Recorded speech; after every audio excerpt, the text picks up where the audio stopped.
kemiskinan. Nah, pada hari ini kita mau membahas tentang isu perempuan, isu ibu-ibu. Bosan ngomongin bapak-bapak ya Bu ya, ngomongin ibu sekali-sekali ya. Nah, telah hadir bersama kita yang saya hormati Abang Dam Setiawan Saragi sebagai anggota DPRD tingkat 2 dari Serdang, kemudian Bapak Kepala Desa Bangun Sari yang sudah membantu kita untuk melaksanakan kegiatan pada sore hari ini beserta Ibu Ketua PKK. Kemudian kita juga ditemani hari ini oleh Direktur Yayasan Sri Kandi Lestari, Kak Mimi Surbakti, dan kemudian ini ada ahlinya, mahasiswa Fakultas Hukum Adinda Yohanes, yang nanti kita akan bongkar dari dia. Ada apa, masalah apa, begitu ya. Kita dengarkan, jangan-jangan apa yang akan dipaparkannya adalah masalah yang dialami oleh ibu-ibu sekalian. Nah, untuk mempersingkat waktu, harusnya kita buka dulu ya, kita dengar dulu ya kata sambutan dari Bapak Kepala Desa kepada Bapak Muhammad Rifai. Kami persilahkan. Bismillahirrahmanirrahim. Assalamualaikum warahmatullahi wabarakatuh.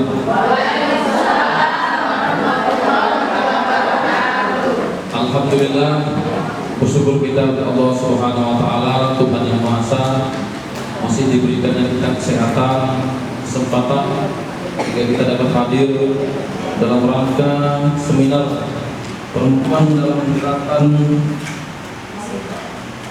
kerusakan lingkungan dan kemiskinan. Mudah-mudahan sama-sama kita berdoa, mudah-mudahan perempuan desa Bangun Sari tidak dalam jeratan ini, tidak dalam kemiskinan. Itulah harapan dan doa kita. Selawat dan salam sama-sama kita panjatkan, kita sampaikan kepada junjungan kita Nabi Muhammad SAW. Mudah-mudahan kita termasuk umatnya dan mendapatkan syafaatnya di rumah sekarang. Amin ya rabbal alamin. Yang saya hormati Bapak Agus Setiawan Saragi selaku anggota DPRD Kabupaten Deli Serdang yang telah hadir di tengah-tengah kita. Selanjutnya yang saya hormati perwakilan Ibu dari Yayasan Sri Kandi, yaitu Ibu Mimi Surbakti. Yang kami hormati pembawa acara yang tidak asing lagi, Ibu Atika Putri dan Putri Atika, Bunda Atika, izin Bu, mohon maaf. Yang kami hormati seluruh ibu-ibu perwanas, ibu-ibu kepala dusun, dan ibu-ibu PKK dan seluruh kader yang ada di Desa Bangun Sari ini. Tak lupa yang saya cintai, saya tercintai ini, yang ada selalu di samping saya.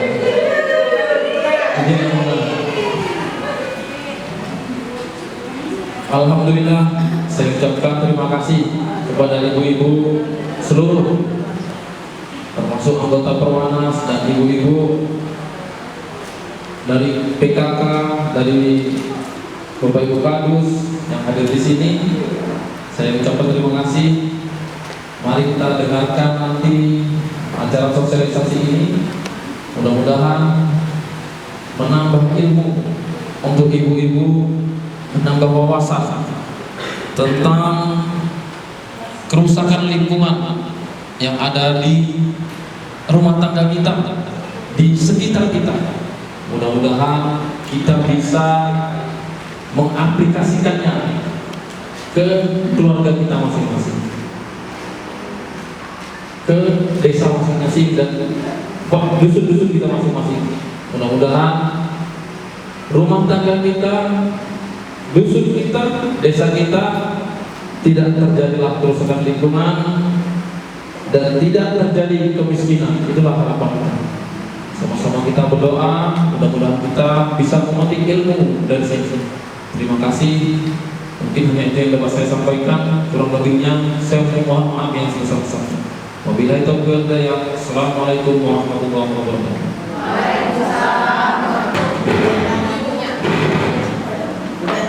Kelihatan energi. Selamat sore. Assalamualaikum warahmatullahi wabarakatuh.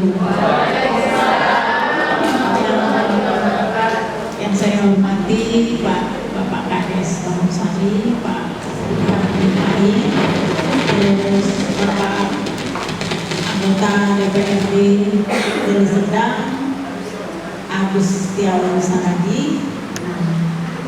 Jadi sebelum aku mulai, aku cerita sedikit. Beberapa waktu lalu aku pernah berkonfrontasi kepada salah satu calon anggota legislatif, caleg, si calon. Karena apa? Konfrontasi masalah alih fungsi lahan. Hutan lindung mau dialih fungsi menjadi lahan sawit. Lalu yang mau bacalek ini melindungi pemilik modal.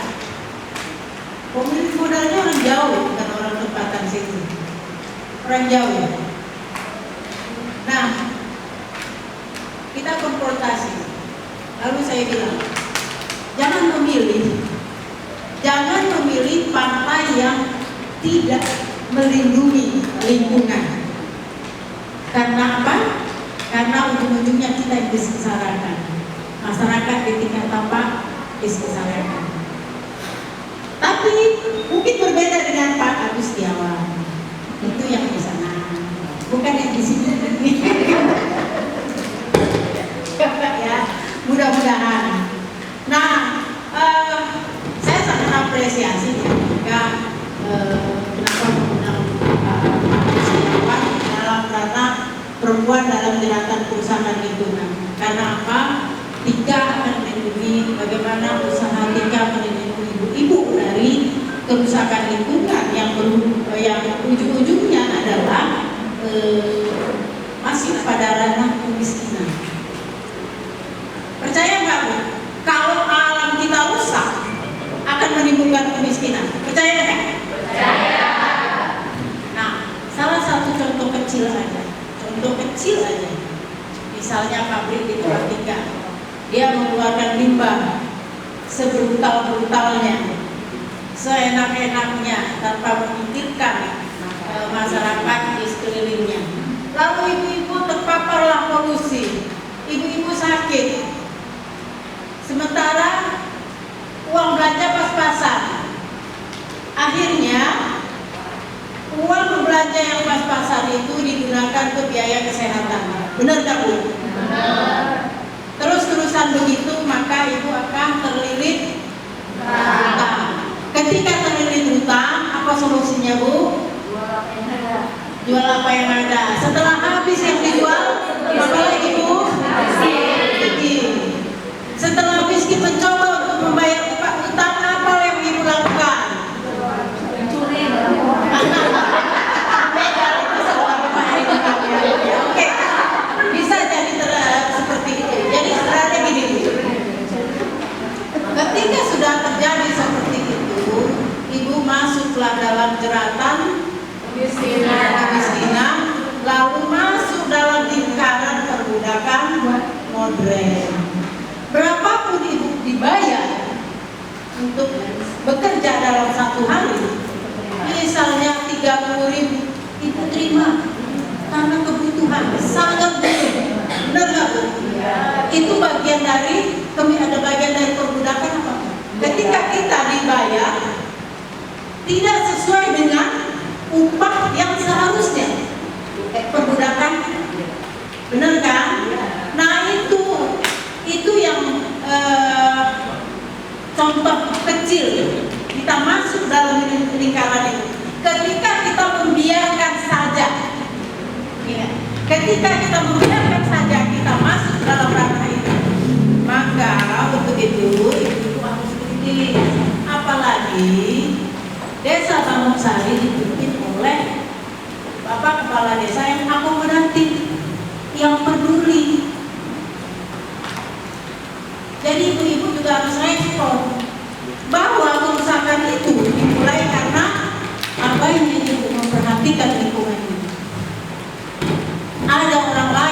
melakukan kerusakan.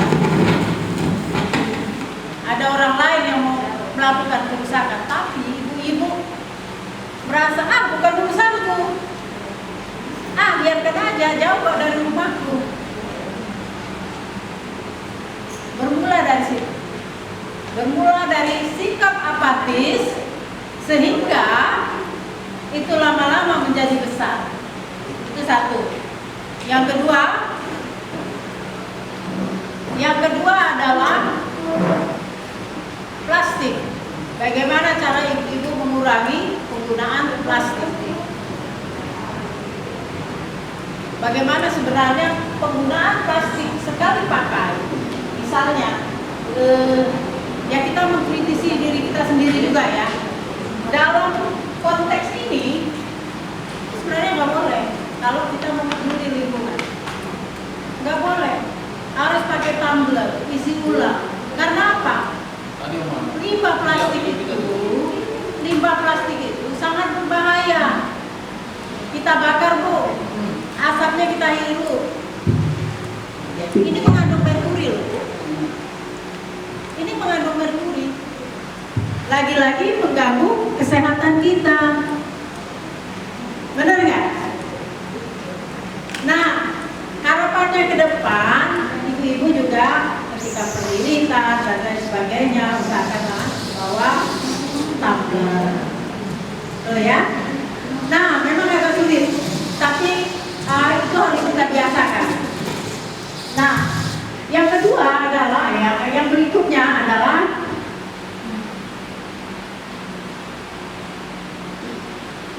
ruang hidup untuk perempuan. Hak perempuan atas akses tanah. Rata-rata di sini mempunyai usaha pertanian, berladang, bertani. Apakah yang ibu melakukan itu? Tidak. Gak ada ladang. Semuanya tinggal di kota ya. Di ini ya. Ada juga. Tidak semua, tapi banyak yang berladang. Nah, saya contohkan kasus desa yang kami dampingi, yaitu desa Pangkalan Susu di Kabupaten Langkat. Di sana ada industri ekstraktif batubara yang dia memproduksi listrik, tapi menggunakan bahan bakarnya batubara. Ibu tahu nggak berapa orang yang terus-menerus meninggal karena terpapar polusi dari batubara? Yang paling pertama terkena polusi itu adalah anak-anak baru lahir terkena TBC, anak-anak baru lahir sudah mesti memakai alat bantu pernapasan dan akhirnya meninggal satu. Banyak yang meninggal karena paru hitam dan lain sebagainya. Satu lagi, lahan pertanian mereka juga tidak subur lagi. Karena apa? Karena sering terjadinya hujan asap di wilayah tersebut. Hujan asap itu mengakibatkan ketidaksuburan tanah. Nah, masuk seperti tadi, pola jeratan kemiskinan itu tadi. Banyak perempuan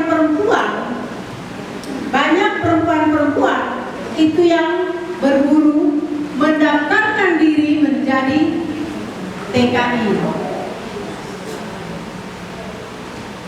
Banyak calo-calo yang beredar di Pangkalan Susu sana untuk memberangkatkan perempuan-perempuan untuk menjadi tenaga kerja di luar negeri. Legal apa enggak? Sudah gelap mata dia, nggak peduli dia. Legal apa enggak? Ada yang mengeluh sampai di sana.